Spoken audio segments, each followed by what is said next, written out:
হিরণ চট্টোপাধ্যায় আমার সঙ্গে ফোনে রয়েছেন। হিরণ, শ্যামপুর থেকে আপনি প্রার্থী হয়ে দাঁড়াচ্ছেন বিজেপির।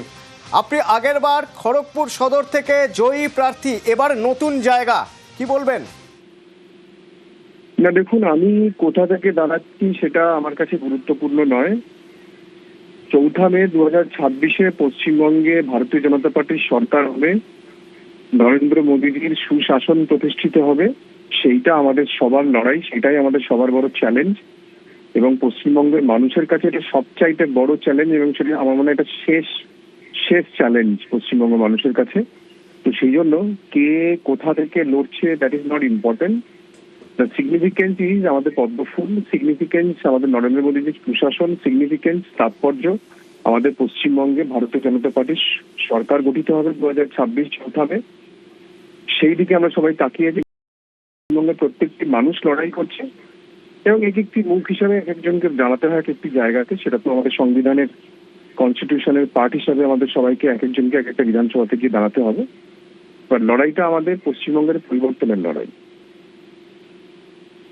হিরণ, চেনা জায়গা থেকে একটা নতুন জায়গার প্রার্থী, লড়াইটা কি একটু কঠিন হবে এবার?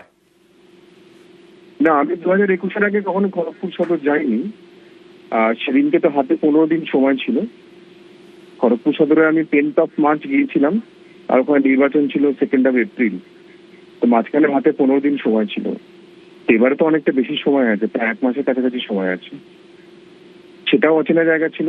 এটা তো আমার জন্মস্থান, মানে আমার উলুবেড়িয়া, এবং আমার নিজের মামার বাড়ি ওখানে। আমার ছোটবেলা মামার বাড়ি কেটেছে আমাদের শ্যামপুরেতে। তো ফলে এটা আরো আমার কাছের, এটা আমার একদম রক্তের, আমার নিজের মাটির জায়গা হলো শ্যামপুর। ধন্যবাদ হিরণ।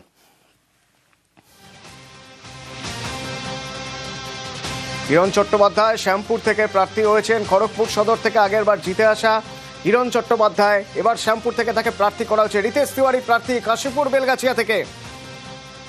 মোট 111 জনের নাম প্রকাশ করা হলো, প্রার্থীর নাম প্রকাশ করা হলো এবারে দ্বিতীয় তালিকায়। এখনো বেশ কয়েকটি নাম বাকি রয়েছে, তবে এরই মধ্যে গুরুত্বপূর্ণ কিছু নাম। মাথাভাঙা থেকে, কোচবিহারের মাথাভাঙা থেকে নিশীথ প্রামাণিক, টালিগঞ্জ থেকে পাপিয়া অধিকারী, যাদবপুর থেকে সর্বরী মুখোপাধ্যায়, এন্টালি থেকে আইনজীবী প্রিয়াঙ্কা টিব্রেওয়াল।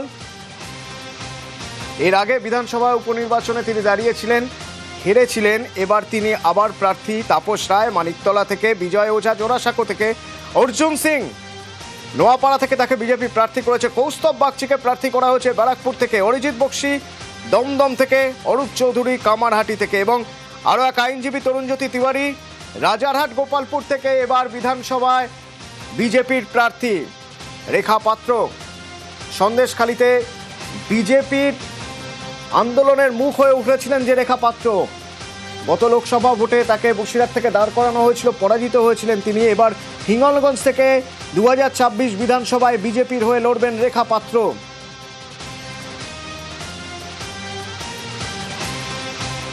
পূর্ব মেদিনীপুরের এগরা থেকে দিব্যেন্দু অধিকারী রয়েছেন।